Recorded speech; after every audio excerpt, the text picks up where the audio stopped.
Hey guys, welcome back to Auto Repair guys. Our mission here at the garage is to save you guys as much money as we can. That's why we make these absolutely free videos guys. Let's go ahead and start on it now.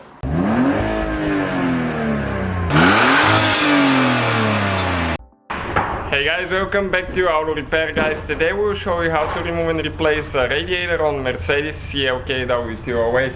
Stay with us guys, let's go ahead and start on it. Also, if you need links for tools and parts used, we have them on our website mechaniclifestyle.com. Check it out guys. So first we need to go ahead and drain the coolant.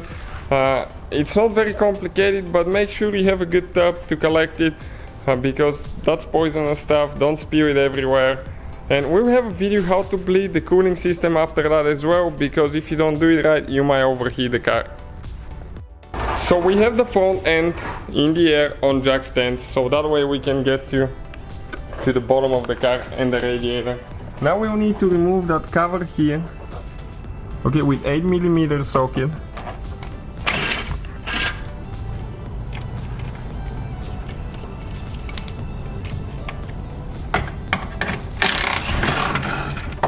Okay, it's missing some bolts. This one is broken here.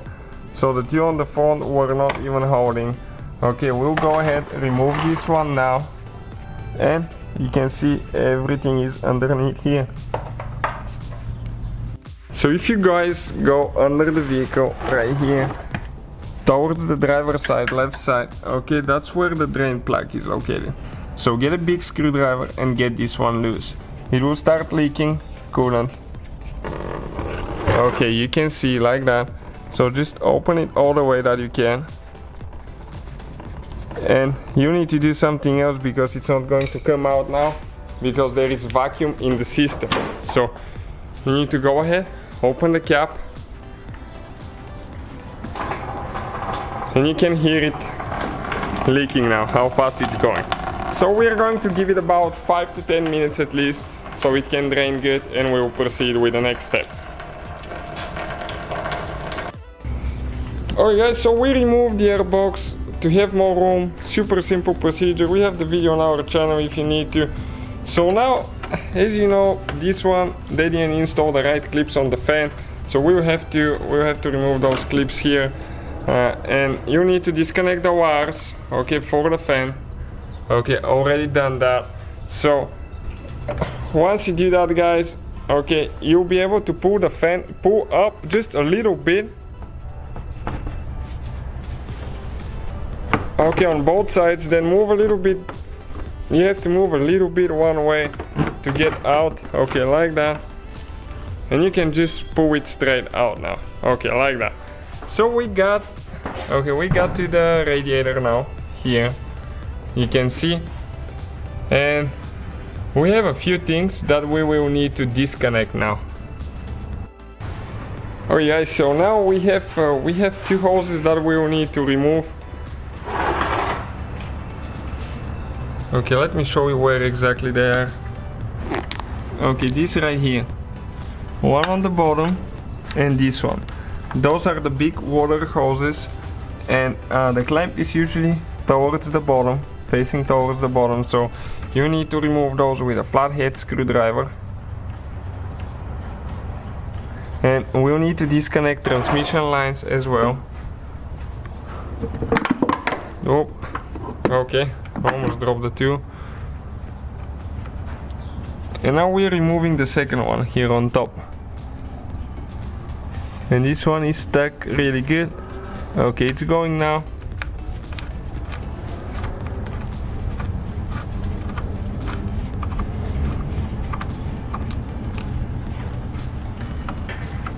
Okay, so now I'm going to go ahead and pull this one out. Okay, it's coming out now. Okay, we dripped a little bit and we dropped the clamp, and now this is the big one.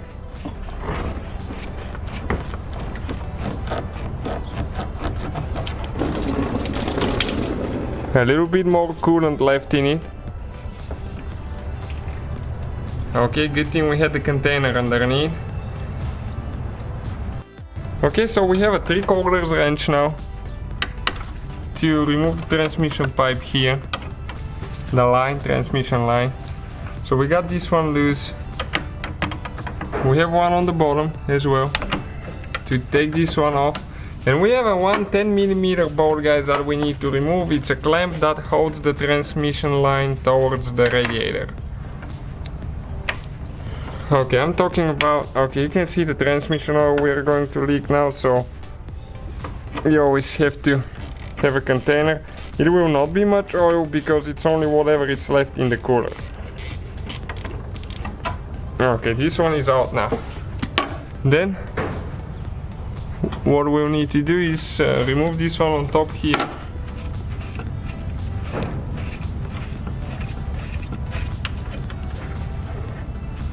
Okay, careful, it has a washer on this side. Okay, so not to lose the washer. And now we will need to remove, guys, there is 2 bolts holding the radiator towards the condenser here. Okay, but they're right here, hard to get to. But we're just going to go ahead and remove that whole piece on top. If you want to break your fingers, go ahead and remove it.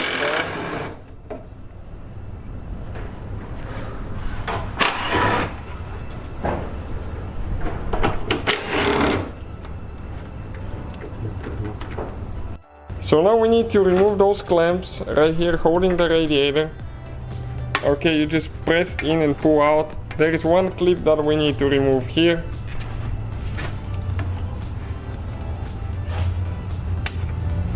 Okay, this one is a little bit tight.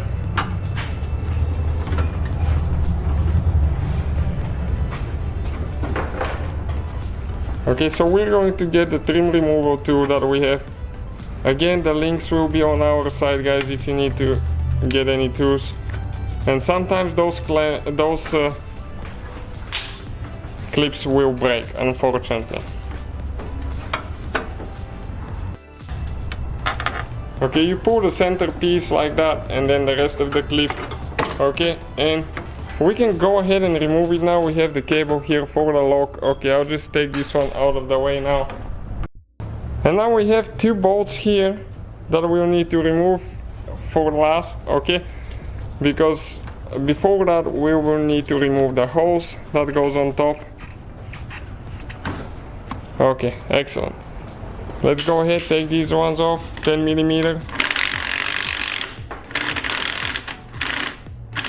And this one is spinning inside here, so that's a problem, it's rusted really bad.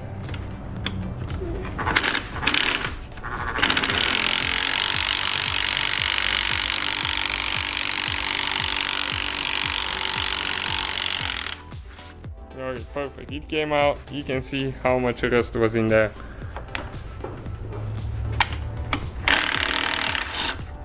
Okay, this one is a done deal now. So what we're going to do, guys, we'll just grab it on this side, we'll pull it up, and this is your radiator right here. You can see how nasty on the front side it is. Okay, let's put it this way so we don't get oil everywhere, and check it out. It definitely needs cleaned. So if you need to remove the condenser, AC condenser, guys, you won't need to remove the radiator all the way. You don't need to unhook everything. Okay, but now I have the room to show you what you need to do. These 2 lines, you need to disconnect those 2 lines. Make sure that you don't have any freon in the system, otherwise it's going to spray in you, and that's not good stuff. It's not healthy, it can hurt you really bad. So if you vacuum down your system, disconnect these 2 lines, disconnect the 2 bolts, you'll be able to pull that thing out of there as well. So this is, guys, the whole procedure. Thank you guys for watching, please subscribe. So guys, hopefully the video was helpful. If you have any questions, don't hesitate to let us know. Now check out our YouTube channels, guys. We have more than 19,000 free repair videos that can save you thousands of dollars in future repairs. That's why we make these absolutely free videos. Hopefully the video will be helpful. Thank you for watching, see you guys next time.